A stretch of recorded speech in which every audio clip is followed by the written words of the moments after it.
Hello friends, welcome to Karichatti cooking channel.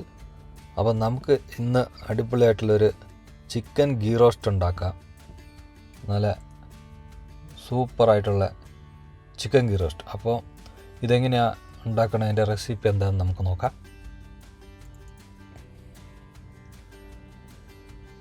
ഇവിടെ ഞാൻ ഒരു മൺചട്ടി അടുപ്പത്ത് വെച്ചിട്ടുണ്ട്. ഇതിലേക്ക് നമുക്ക് കുറച്ച് വെള്ളം ഒഴിച്ച് കൊടുക്കണം.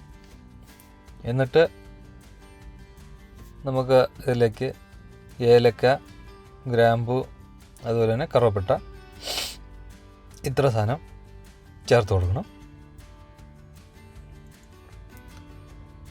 ഇനി അല്പം ഉപ്പും കൂടെ, കുറച്ച് മഞ്ഞൾപ്പൊടി,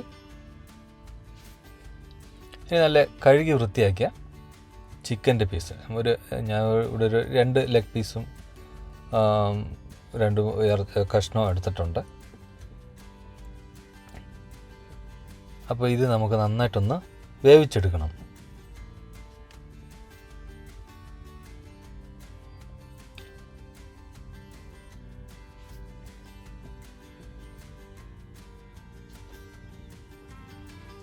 അപ്പോൾ ഇത് നന്നായിട്ടൊന്ന് വെന്തിട്ടുണ്ട്. ഇതവിടെ ഇരിക്കട്ടെ. അപ്പോൾ ഇനി നമുക്ക് അടുത്ത മസാല പരിപാടി നോക്കാം. ഇത് നന്നായിട്ടൊന്ന് കുതിർത്തെടുത്ത ഉണക്കമുളകാണ്. എന്നിട്ട് ഇതിൻ്റെ വിത്തൊക്കെ കളഞ്ഞിട്ട് നമുക്കിതുപോലെ ജാറിലിട്ടിട്ട് നന്നായിട്ടൊന്ന് പേസ്റ്റ് ചെയ്തെടുക്കണം. ഇത് വിത്തൊക്കെ കളഞ്ഞെടുത്തതാണ്. ഇതിനകത്തേക്ക് ഒരു ചെറിയ 2 കഷ്ണം സവാളയും കൂടെ ചേർക്കുകയാണ്. അതുപോലെ തന്നെ പെരിഞ്ജീരകവും പിന്നെ കറുവപ്പട്ടയും കൂടെ ചേർത്ത് കൊടുക്കുക. അതുപോലെ കുറച്ച് ഗ്രാമ്പു, ഏലക്ക. ഇത് ഇത്ര നന്നായിട്ടൊന്ന് അടിച്ച് നമുക്ക് പേസ്റ്റാക്കി എടുക്കാം. ഇതുപോലെ നല്ലൊരു പേസ്റ്റാക്കി. ഇത് എരിവുണ്ടാവില്ല, കാരണം നമ്മളതിൻ്റെ മുളകിൻ്റെ കാശ്മീരി ചില്ലി പൗഡറാണ്, ചില്ലിയാണ്. അപ്പോൾ അതിൻ്റെ എരിവില്ല അത്ര. ഇത് നമ്മളൊരു പാനിൽ നെയ്യ് എടുത്തിട്ടുണ്ട്. അത്യാവശ്യം നന്നായിട്ട് തന്നെ എടുക്കുക. ഇനി ഇതിലേക്ക് നമ്മൾ പേസ്റ്റ് ചെയ്തെടുത്ത മുളക് ചേർത്ത് കൊടുക്കാം.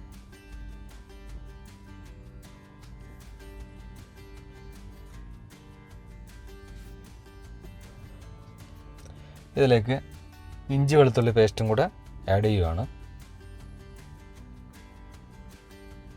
ഈ മസാലയ്ക്ക് ആവശ്യമുള്ള ഉപ്പും കൂടെ ചേർത്ത് കൊടുക്കുക.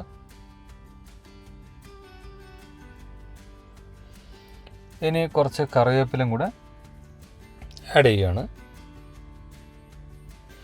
ഇതെല്ലാം നന്നായിട്ടൊന്ന് മിക്സ് ചെയ്തിട്ട് നല്ലതായിട്ടൊന്ന് റോസ്റ്റ് ചെയ്തെടുക്കണം. ഇത്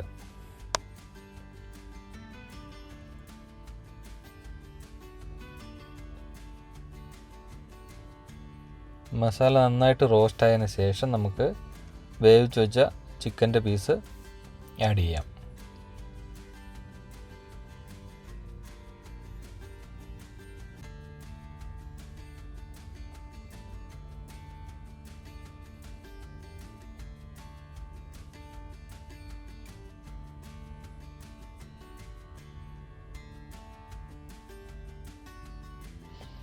ഇപ്പോൾ നമുക്ക് 2 കഷ്ണം ചെറിയ ബട്ടറും കൂടെ ആഡ് ചെയ്യാം ഇതിലേക്ക്.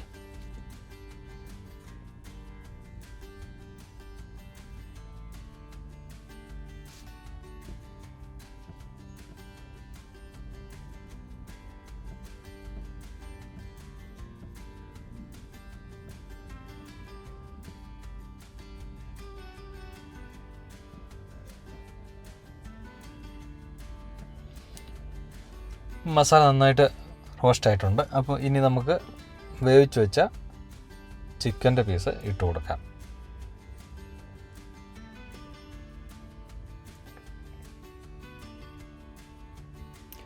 നന്നായിട്ടൊന്ന് മിക്സ് ചെയ്ത്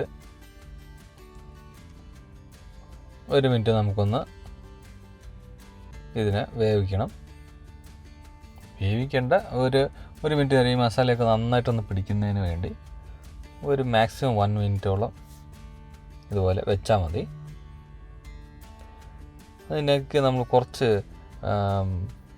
ഉലുവ എല്ലാം കൂടെ ചേർക്കുന്നുണ്ട്. കസൂരി മെത്തി,